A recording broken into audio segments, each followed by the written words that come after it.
예수는 아직 마을로 들어오지 아니하시고 마르다가 맞이했던 곳에 그대로 계시더라. 마리아와 함께 집에 있어 위로하던 유대인들은 그가 급히 일어나 나가는 것을 보고 곡하러 무덤에 가는 줄로 생각하고 따라가더니 마리아가 예수 계신 곳에 가서 배웁고 그 발 앞에 엎드려 이르되 주께서 여기 계셨더라면 내 오라버니가 죽지 아니하였겠나이다 하더라. 예수께서 그가 우는 것과 또 함께 온 유대인들이 우는 것을 보시고 심령의 비통이 여기시고 불쌍히 여기사 이르시되 그를 어디 두었느냐? 이르되 주여 와서 보옵소서 하니 예수께서 눈물을 흘리시더라. 이에 유대인들이 말하되 보라, 그를 얼마나 사랑하셨는가. 하며 그중 어떤 이는 말하되 맹인의 눈을 뜨게 한 이 사람이 그 사람은 죽지 않게 할 수 없었더냐. 하더라. 이에 예수께서 다시 속으로 비통히 여기시며 무덤에 가시니 무덤이 굴이라 돌로 막았거늘 예수께서 이르시되 돌을 옮겨 놓으라.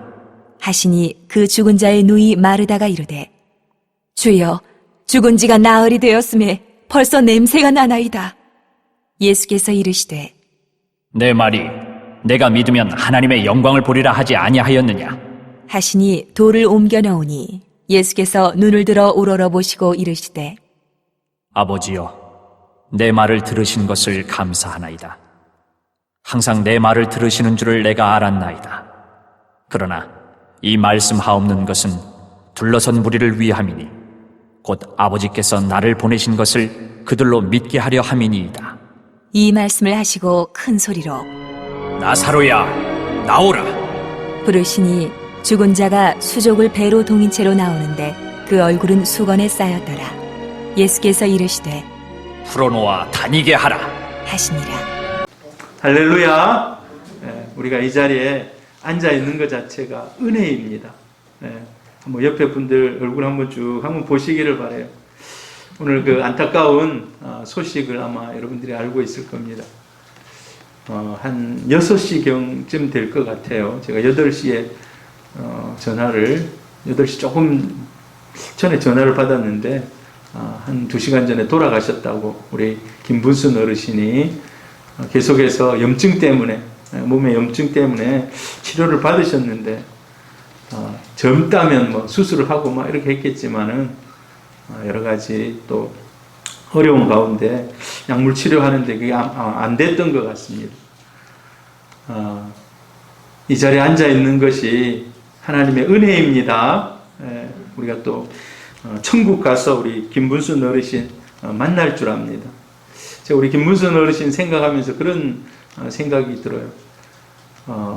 이제 예배를 우리가 코로나 이전으로 돌아갔을 때 수요 예배도 있고 금요 기도회도 있고 그런데 본인이 주일날만 교회를 오니까 이래가지고 내 믿음이 이래서 되겠나. 믿은 지가 그렇게 오래되지는 않았잖아요. 그래서 남들 한 번 예배 드릴 때 자기는 수요 예배도 드리고 금요 예배도 드리고 해서 모자란 믿음을 채워야 되겠다고 저한테 목사님 수요 예배 때 저 좀 실로 와주세요. 혼자 오기 힘드니까.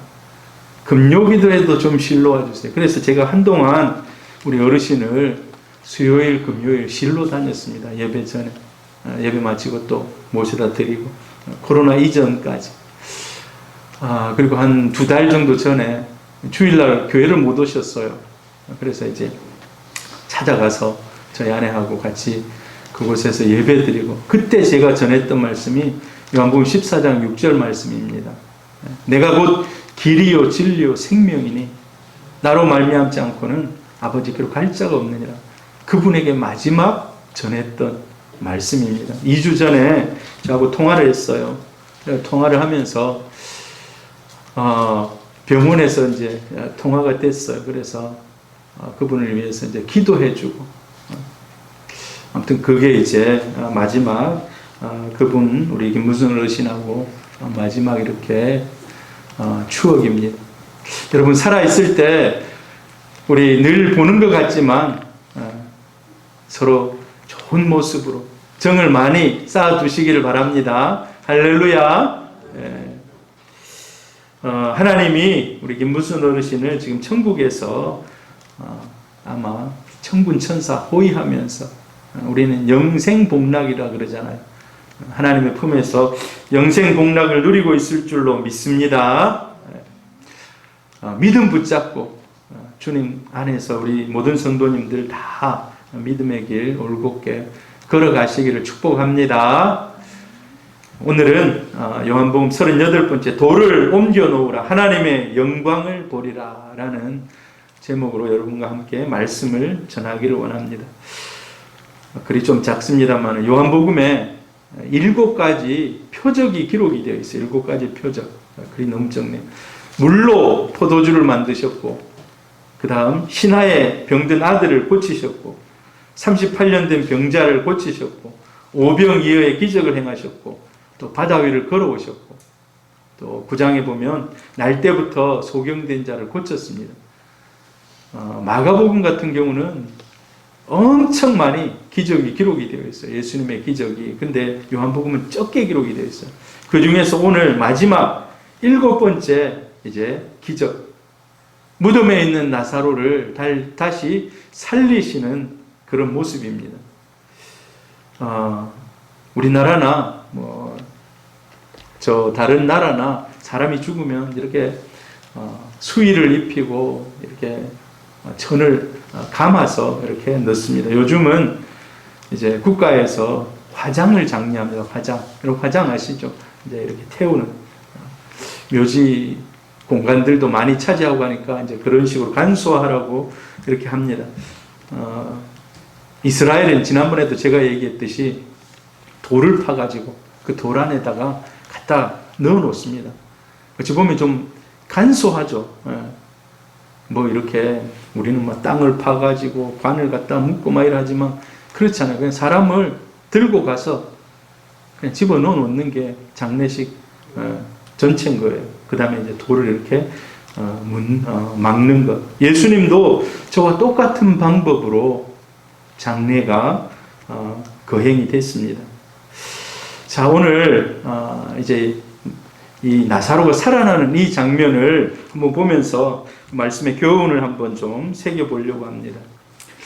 같이 한번 성경 읽어봅니다. 이에 그 누이들이 예수께 사람을 보내어 이르되 주여 보시옵소서 사랑하시는 자가 병들었나이다. 나사로는 평소에 참 사랑받았던 그런 제자는 아니었지만 예수님이 직접 불러가지고 데리고 다니면서 훈련시키지는 않았지만 그러나 우리가 이 부산에서 만나는 사람이 있고 또 서울 가면 서울에서 만나는 사람이 있고 다르잖아요. 예수님이 주로 갈릴리에서 사역했기 때문에 갈릴리에서 12명의 제자를 뽑아서 그곳에서 집중적으로 훈련시켰어요. 그런데 예수님이 이제 예루살렘에 올라가면 이 마르다, 마리아, 나사로 이 집에서 주로 거하면서 복음도 부활의 이런 것들도 더 깊이 가르쳐 주셨습니다. 자, 이제 이런 나사로, 사랑받던 나사로가 병들었습니다. 같이 읽습니다. 나사로가 병들었다 함을 들으시고 그 계시던 곳에 이틀을 더 유하시고. 예수님께서 지체하시는 모습을 보고 있습니다. 지체하시는 모습. 빨리 가야 되는데 안 가는 거예요. 평소 같으면 누가 힘들다, 아프다 그러면 빨리 가잖아요. 만약에 오늘 예배가 없었다면 제가 김분순 어르신 장례 돌아가셨다는 얘기 듣고 바로 갔을 거예요. 이제 예배가 있기 때문에 예배 마치고 갑니다만은 특별히 이런 사랑하는 사람이 장례가 있다거나 우환이 생겼다거나 아프다거나 하면 모든 일을 제쳐두고 갑니다. 참 요즘은 이 코로나가 정말 거리 두기를 우리를 막 강제로 거리 두기를 해서 만나지를 못해요. 제가 얼마나 우리 김무순 어르신 보고 싶었겠습니까? 그로부터 김무순 어르신으로부터 사랑도 많이 받고 그랬는데 이 코로나 때는 한 번도 못 가봤어요. 그러니까 집에 가서 함께 예배드렸던 게 마지막 그런 만남입니다. 저는 이제 그런 생각도 좀 했어요. 11월에 위드 코로나 되니까 어르신이 그때까지 살아계시면, 위드 코로나는 이제 뭐 우리가 평상적인 생활로 돌아가면서 마스크 쓰고 돌아가는 거거든요. 그러면 이제 가서 만나야지. 지금은 뭐 면회 이게 자체가 안 되니까 이런 생각을 했는데, 또 하나님은 또 다른 뜻이 있었던 것입니다. 이 마르다, 마리아도 마찬가지. 예수님 좀 빨리 와서 좀 우리 오빠를 좀 고쳐달라고 하는데 예수님이 안 오는 거예요. 왜 그랬었을까요? 예수님이 지체하신 이유가 있습니다. 그런데 성경에 이 말씀들이 기록이 되어 있어요. 왜 예수님이 늦게 가셨는가? 하나님의 영광을 위해서 그랬다는 거예요. 자, 같이 읽습니다. 4절 시작. 예수께서 들으시고 이르시되 이 병은 죽을 병이 아니라 하나님의 영광을 위함이요 하나님의 아들이 이로 말미암아 영광을 받게 하려 함이라 하시더라. 자, 이 병은 죽을 병이 아니에요. 이 죽을 병이 아니라는 것은 결과론적인 것입니다. 결국 죽었어요. 결과론적으로는 죽지 않는다는 거예요. 그래서 이 과정들을 통해서 하나님이 영광을 받기 위함이라는 겁니다. 세상의 모든 것이 마찬가지입니다. 세상의 모든 것이 다 되어지는 일들을 통해서 오직 하나님만이 영광 받으시는 줄 믿습니다. 우리는 김무순 어르신이 이렇게 갑작스럽게 아프시고 한 2달 이렇게 이제 아프시다 돌아가셨는데 그 과정을 잘 몰라요. 왜 이런 일이 일어나야 하는지 잘 몰라요.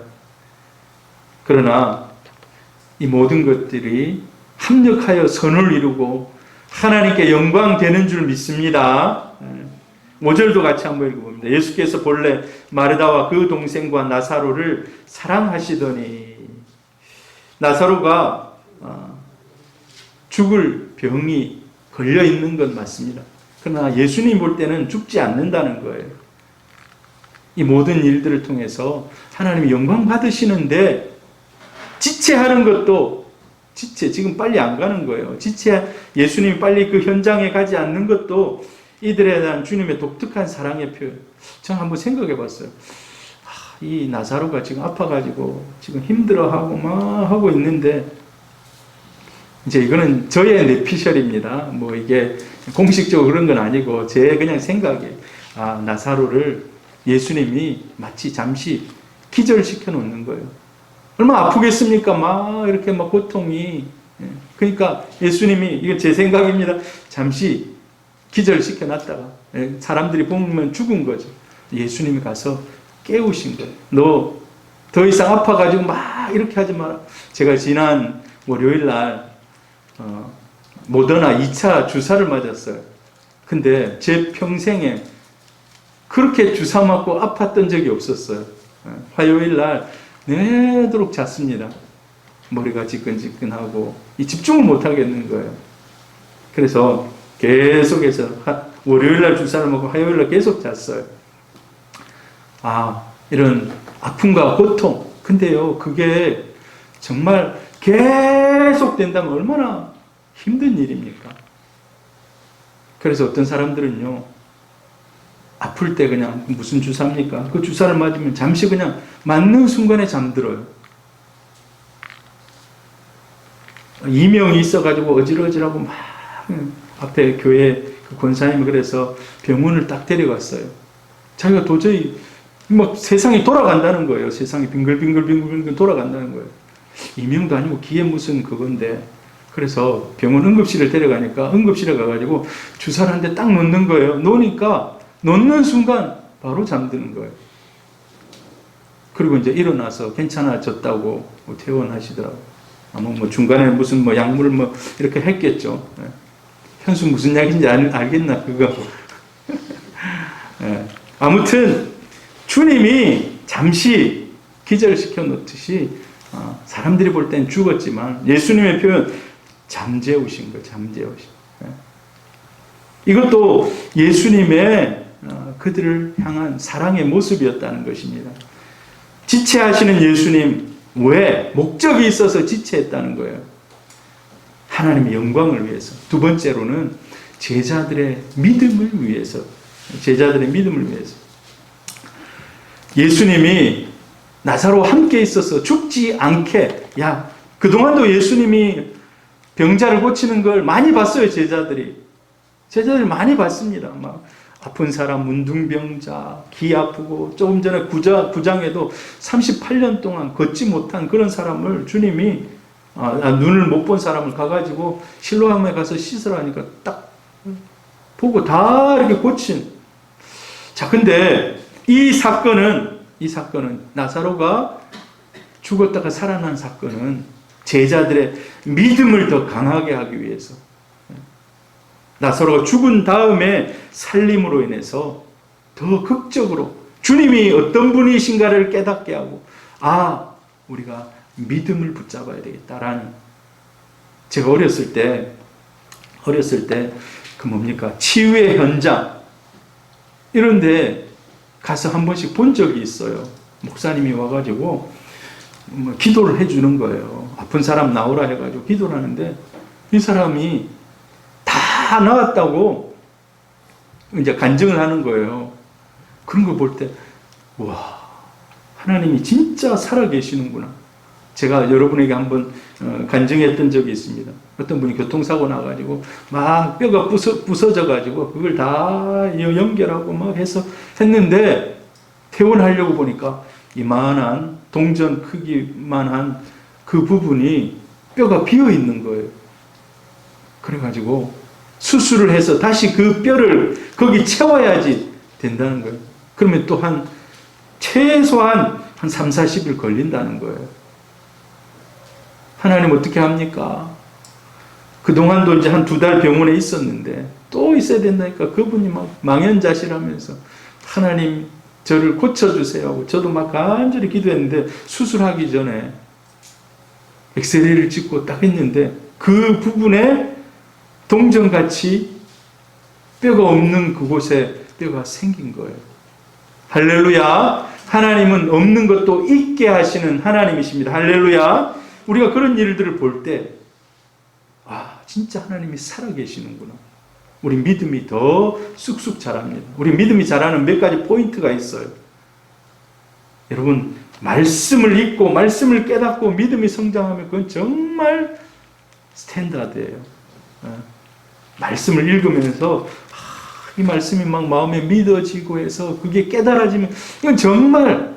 근데 하나님이 가끔 우리가 밥만 먹다가 어떻게 합니까? 힘들 때 보약을 먹듯이 기도했는데 그 기도가 응답이 탁 되는 순간 우리 믿음이 또 점프를 합니다. 또 어떤 때는 이런 기적적인 일들을 체험하면서 우리 믿음이 점프를 해요. 근데 오늘 이 나사로를 통해서 주님께서 지금 이런 믿음의 점프를 지금 시키는 거예요. 자, 근데 오늘 이 성경에 보니까 이 마르다나 마리아나 주위에 둘러선 무리들, 많은 사람들이 지금 그 현장에 있습니다. 근데 이 현장에 있는 사람들은 설마 예수님이 저 죽은 사람을 살릴 수 있을까? 살린다라고 생각하는 사람이 과연 몇 명이나 있었겠습니까? 여러분, 있었겠습니까? 없었어요. 12제자는 뒤로 좀 제껴놓고 그 현장에 있는, 사실 이제 나사로가 죽은 그 동네 베다니 아닙니까? 베다니는 예루살렘에서 가까워요. 5리 정도. 여기서 저 온천장 정도 거리인 거예요. 그러니까 사람들이 많이 찾아와요. 많이 찾아와요. 그래서 그곳에 사람들이 웅성웅성 많이 모여 있어요. 근데 예수님이 왔어요. 왔는데 예수님이 그 자리에서 이 나사로를 살린다고 생각하는 사람이 없었다는 거예요. 자, 현장에서 만난 사람들의 믿음의 문제점. 여러분, 오늘 이 내용을 저와 여러분에게도 적용하면서 들으시길 바랍니다. 우리 믿음의 문제점. 자, 공간의 제약을 받는 믿음이라는, 공간의 제약을 받는 믿음. 자, 어떤 말입니까? 지금 이제 마르다와 마리아가 예수님 늦게 왔기 때문에 섭섭한 마음을 드러내요. 아쉬운 마음을. 그게 예수님이 좀 더 빨리 왔으면 오빠가 죽지 않았겠다. 이 말을 동생도 얘기하고 언니도 얘기해요. 같이 읽습니다. 시작. 마르다가 예수께 여짜오되 주께서 여기 계셨더라면 내 오라비가 죽지 아니하였겠나이다. 마르다도 그 얘기하고 또 마리아도 그 얘기를 해요. 자, 예수님은 이미 많은 표적을 보여주셨습니다. 근데 사람들이 이 표적을 예수님이 행하는지는 알아요. 아, 예수님 하면 그렇지 수없이 많은 사람들을 고치고 뭐 이런 것들을 압니다. 근데 그들이 생각하지 못했던 것은 예수님은 그 현장에 있어야 해결된다고 생각하는 거예요. 그 현장에 있어야. 사람은요, 현장에 있어야지 돼요. 요즘은 이제 휴대폰이 있어가지고 바로 휴대폰으로 뭐 지시도 하고 그렇습니다만은 옛날 이 시대는 그런 시대가 아니잖아요. 현장에 있어야 뭔 일이 일어난다고 생각하는 거예요. 예수님조차도 현장에 있어야 된다고 사람들이 생각할 때 예수 그렇지 능력이 있지만 그 현장에 있어야 문제가 해결되지 라고 생각하는 거예요. 그런데 이게 믿음의 한계라는 거예요. 예수님은 고난의 현장, 위험의 현장, 아픔의 현장에 있지 않아도 문제를 해결하실 수 있는 전능하신 분인 줄 믿습니다. 현장에 없더라도 성경에 복음서에 많은 기록들이 있습니다. 현장에 가지 않고도 예수님이 고치시고 새롭게 하셨던 사건들. 가버나움에 있던 왕의 신하, 가나에서 혼인잔치하면서 그쪽에 있을 때 왕의 신하가 왔어요. 그래서 지금 죽어가고 있다니까 예수님께서 멀리 떨어져 있지만 말씀 한마디로 고쳐주십니다. 그래서 언제 그 사람이 고침받았냐 했을 때 예수님 말씀하신 그 순간에 고침받았던 걸 나중에 시간을 짝짝짝짝 계산해 보니까 그 순간인 거예요.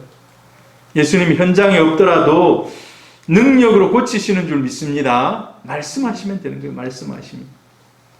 죽어가는 백부장의 하인도 마찬가지고 수로보니게 여인의 딸도 마찬가지고 주님 말씀하시니까 공간을 초월하는 거예요. 공간을 초월해요.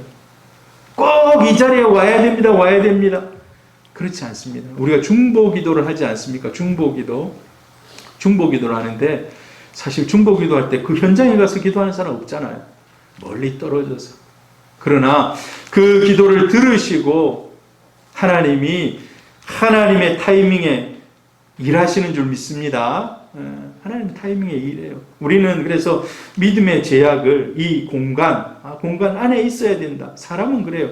공간 안에 있어야 되지만 주님은 그렇지 않다는 거예요.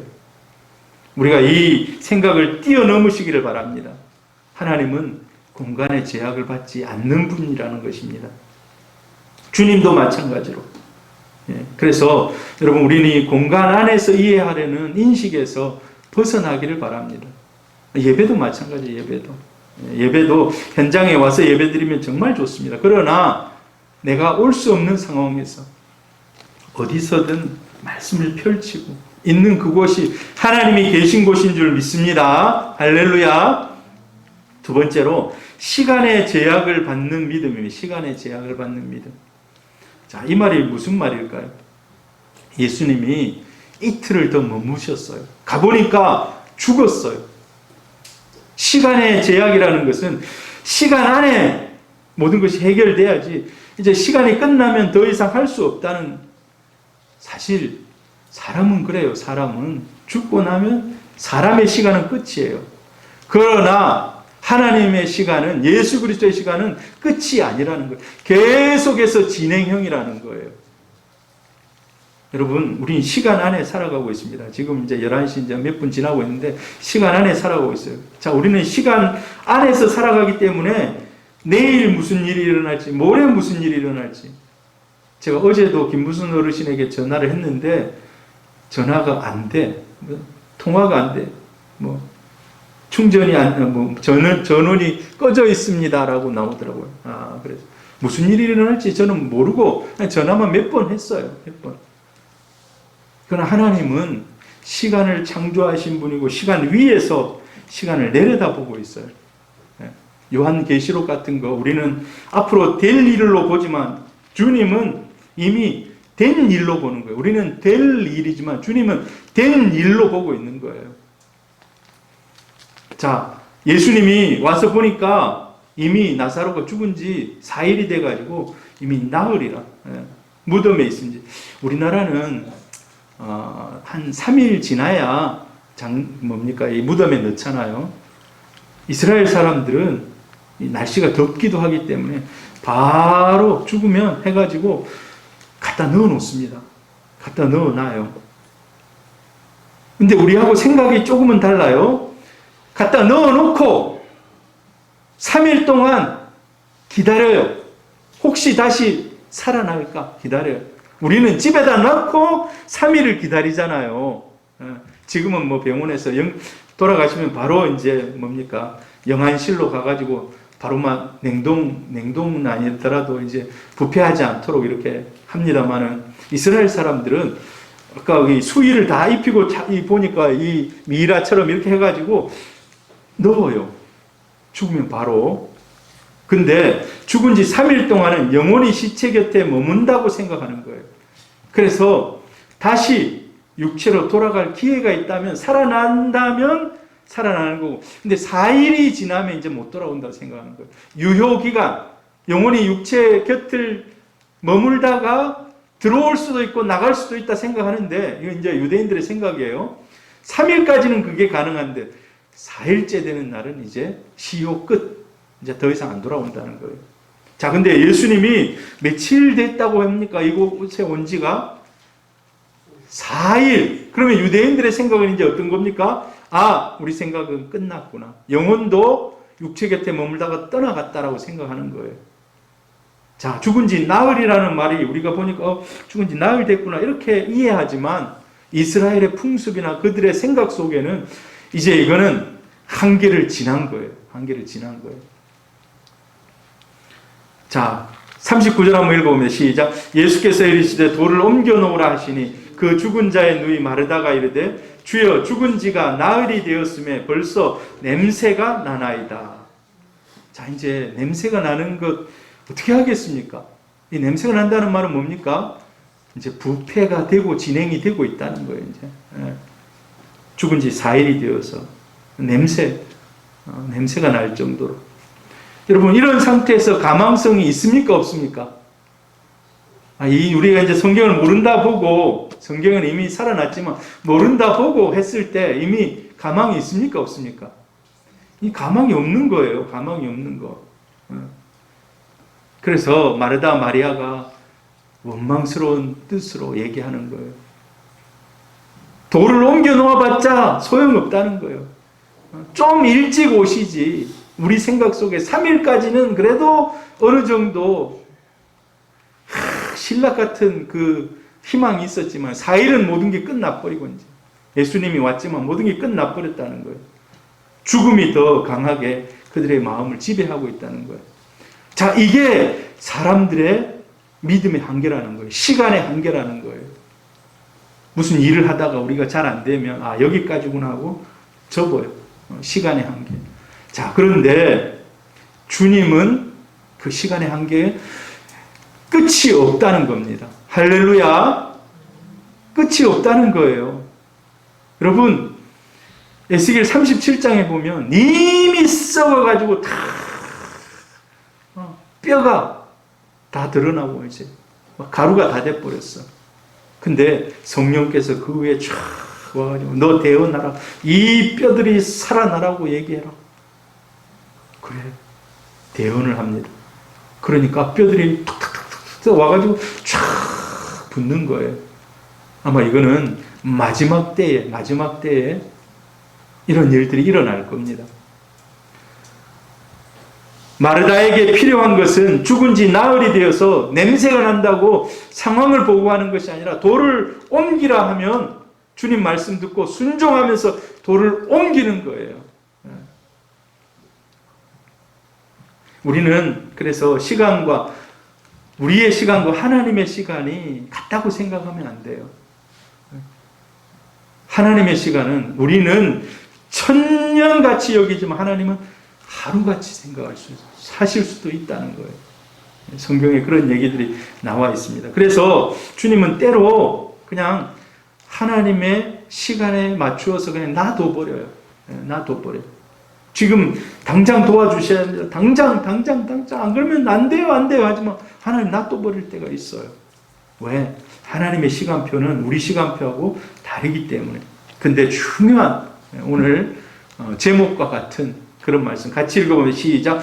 예수께서 이르시되 내 말이 내가 믿으면 하나님의 영광을 보리라 하지 아니하느냐. 내가 믿으면 하나님의 영광을 보리라. 자, 하나님의 영광이 뭘까요? 나사로가 다시 살아난다는 거예요. 나사로가 살아나는. 왜 믿지 않고 주저하느냐? 믿으라는 거예요. 네 돌을 옮겨봐라. 그리고 나는 부활이요 생명이니 네 오빠가 살아날 거다. 지금은 믿음으로 무덤에 돌을 옮겨야 되겠다라고 얘기하는 거예요. 자, 현장에서 만난 사람들의 믿음의 문제점. 첫 번째는 공간 안에 갇혀있는, 두 번째 시간 안에 갇혀, 세 번째 교리에 갇혀있는 믿음. 교리에 갇혀있다는 말이 뭘까요? 같이 읽어보면 시작. 예수께서 이르시되 내 오라비가 다시 살아나리라. 마르다가 이르되 마지막 날 부활 때에 다시 살아날 줄을 내가 아나이다. 예수님은 내 오라비가 다시 살아난다 이 말은 지금 살아난단 말이거든요. 근데 받아들이기를 부활의 때 그래 살아나죠 를 얘기하는 거예요. 여러분 부활의 때 주님 모든 믿는 자를 다시 살리는 줄 믿습니다. 이 고린도전서 15장이 부활장이거든요. 보면은 하나님의 나팔 소리, 그때 이제 이 부활의 역사들이 막 일어납니다. 자, 그래서 여러분 부활은 사실 교리이기도 해요. 부활의 교리. 우리가 믿는 여러 가지 기독교 교리 중에 부활의 교리를 우리가 붙듭니다. 근데 부활은 실제를 드러내려고 지금 하나님이 표징을 행하는 거예요. 부활이 있다라는 것을 보여주시기 위해서. 그렇지만 이 나사로가 부활의 첫 열매는 아니에요. 부활의 첫 열매는 예수 그리스도라고 얘기해요. 왜? 여러분 부활하면 영원히 죽지 않고 살아야 되거든요. 근데 나사로는 어때요? 살아났지만 죽었다는 표시는 뭐 성경에 기록되어 있지 않습니다만 그는 결국 죽어요. 부활의 첫 열매인 예수 그리스도는 살아나셔서 죽지 않은, 그래서 우리도 언젠가는 살아나서 죽지 않는. 자, 예수님께서는 이 부활의 교리가 있지만 이 교리가 지금 이루어진다는 거예요. 구약에 보면 다시 살아난다는 이런 이야기들이 기록이 되어 있어요. 욥기 19장 26절. 내 육체의 가죽이 썩은 후에는 내가 육체 밖에서 하나님을 볼 것이다.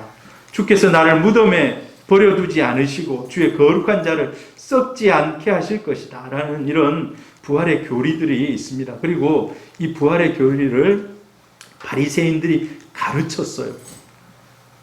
구약에 이 뭡니까 쭉 내려오던 뭡니까 교리를 완성하던 그런 학파들이 사두개도 있고 바리새인도 있습니다만 사두개는 이걸 잘 안 믿어요. 사두개는 현실에서 우리 잘 살면 되지. 근데 바리새인 아니다. 부활이 있다라고 얘기하는 거예요. 자, 근데 우리가 다시 생각해보면 죽음은 이제 모든 것이 끝나는 시간입니다. 그래서 죽음하면 모든 것이 끝나고 모든 것이 다 닫혀져야 되지만 나사로 주변에 있는 사람들이 다 그랬다는 거예요.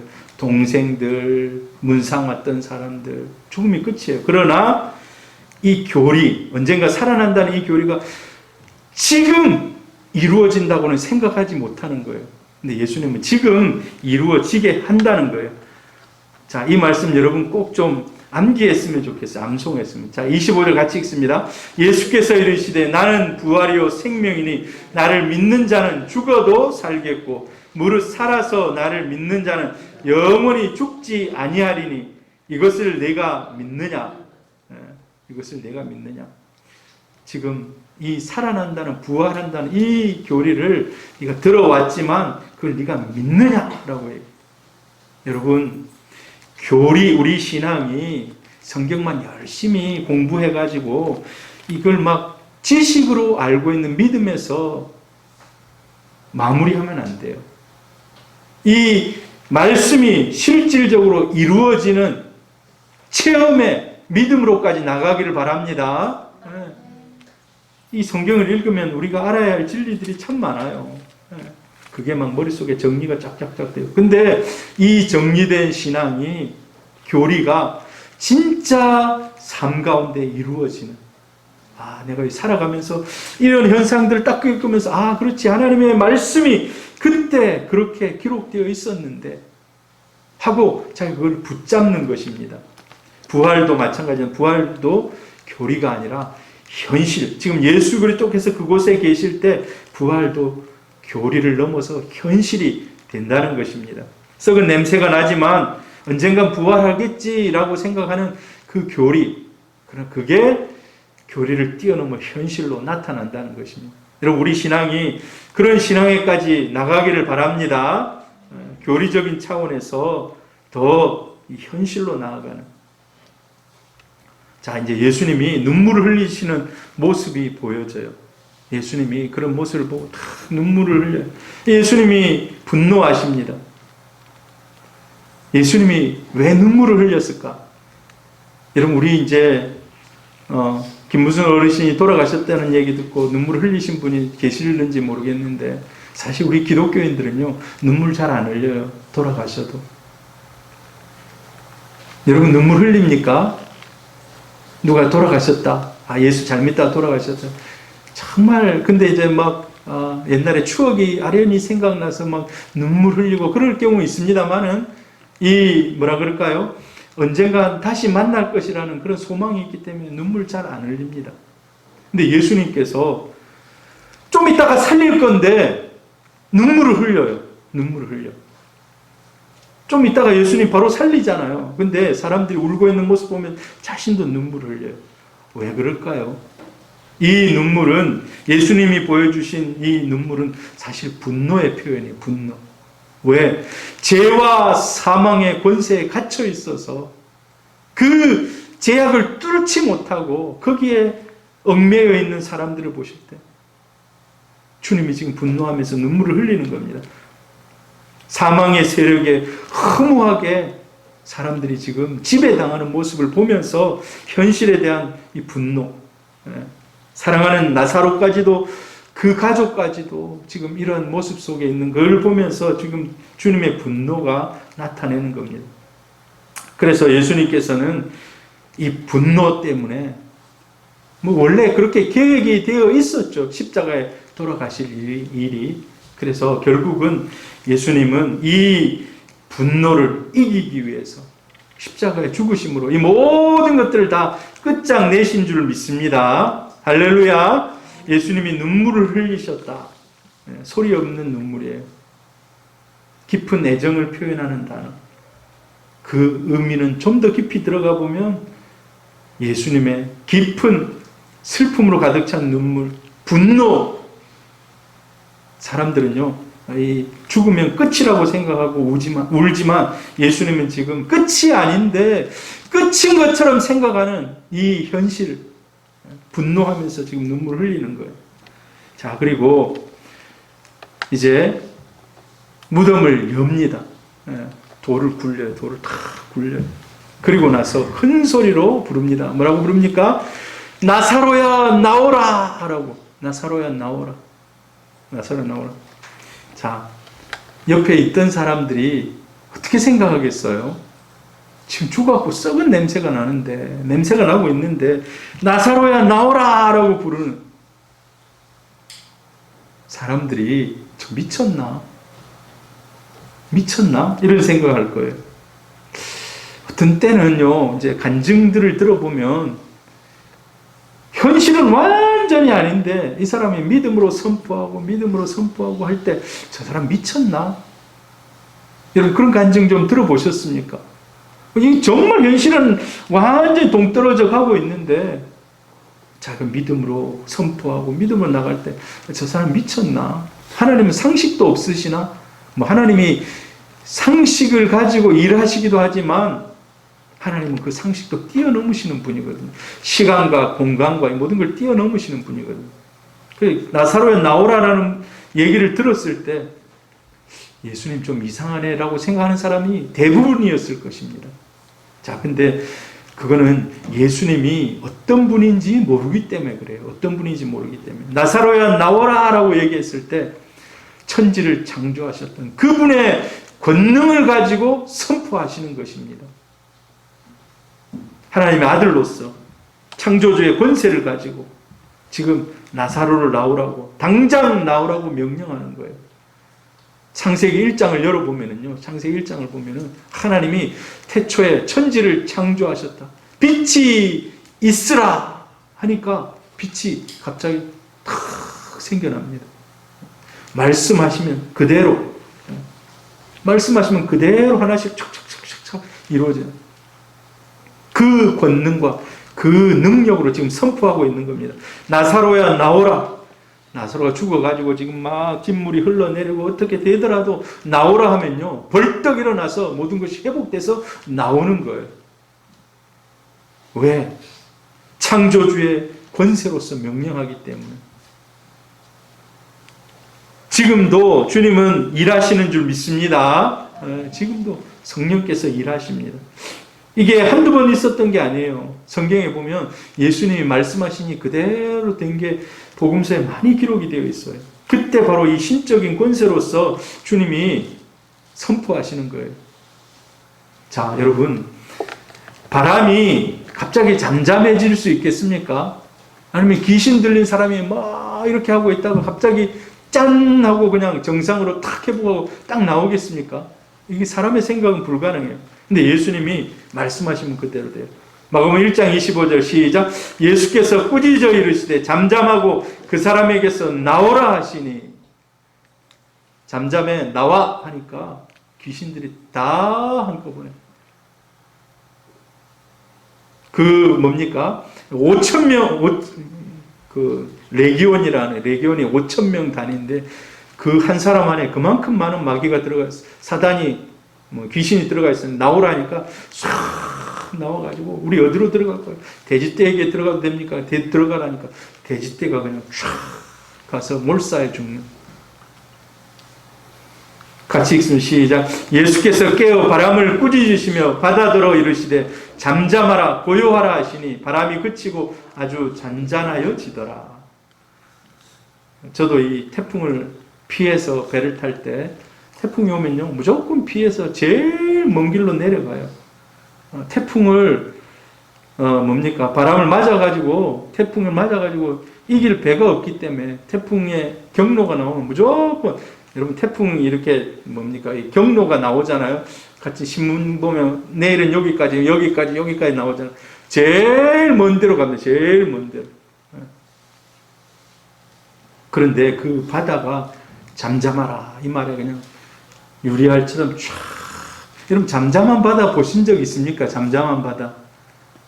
진짜 제가 적도 저쪽에 지나갈 때 보니까 바다가 쫙 펼쳐져 있는데 유리알처럼 안에 다 보여요.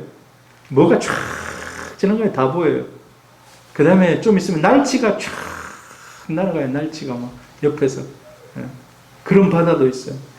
주님이 잠잠하라 했을 때 그렇게 됐을 거예요. 예수님은 생명의 말씀이 나가면 곧 그대로 일어난다는 거예요. 나사로가 나와라 했을 때 탁 일어나가지고 지금 나오는 거예요. 사람들이 놀라겠습니까? 안 놀라겠습니까? 얼마나 놀라겠어요. 죽어서 지금 막 썩은 냄새가 나는 사람이 나오는 거예요. 그래서 자, 이제 죽은 자가 수족을 배로 동인 채로 나오는데 얼굴이 수건에 쌓였더라. 예수께서 이르시되 풀어놓아 다니게 하라. 자, 풀어줘라. 풀어줘서 다니게 해라. 여러분, 제가 말씀을 더 많이 준비했습니다만은 오늘 여기까지 말씀을 전하려고 그래요. 여러분, 우리의 믿음이 현장에서 만난 사람처럼 믿음의 제약이 없기를 바랍니다. 나사로가 살아나는 이 모습을 보면서 공간을 뛰어넘어 일하시는 하나님, 시간을 뛰어넘어서 일하시는 하나님, 그리고 교리에 갇혀있지 않고 교리를 뛰어넘어서 일하시는 이 하나님을 만날 수 있기를 축복합니다. 할렐루야. 여러분 마음속에 이 시간 맡고 있는 돌이 무엇입니까? 내가 하나님 앞에 나가는 데 있어서 나를 맡고 있는 돌, 예수님께서 돌을 굴려라라고 얘기해요. 여러분 돌을 굴린다 해가지고 곧 그것이 나사로가 살아나는 건 아니에요. 돌을 굴리니까 바로 나사로가 퍽퍽퍽 걸어 나오는 거 아니에요. 그러나 예수님이 나사로를 살리기 위해서 전제 조건으로 돌을 굴리라라고 얘기해요. 여러분, 우리가 주님 앞에 나가는데 방해되는 것들이 무엇입니까? 하나님의 기적을 막고 있는 그런 돌이 무엇입니까? 여러분, 그 돌을 굴려 버리시기를 바랍니다. 그것이 공간의 제약이 있을 수도 있고, 시간의 제약일 수도 있고, 교리에 갇혀 있는 것일 수도 있고, 아니면 죄악된 그런 습관들일 수도 있습니다. 이 돌을 걷어버리고 주님이 일하시는, 마음껏 일하시는 우리 통로가 될 수 있기를 바랍니다. 할렐루야. 이 시간 한번 기도합시다. 시간과 공간을 뛰어넘어 일하시는 그 주님을 여러분 붙잡기를 바랍니다. 여러분의 믿음의 지평을 더 넓히시기를 바랍니다. 그리고 우리 중에 그런 고난당하는 사람이 있다면 마땅히 예수님이 눈물을 흘리시면서 그 현장에 가셨듯이 고난당하는 자들을 위로하는 믿음 되기를 바랍니다. 맡고 있는 돌을 이 시간 옮겨 놓을 수 있기를 바랍니다. 말씀을 따라서 순종하고 붙들고 나가는 우리 성도님들 되기를 바랍니다. 한번 기도합시다.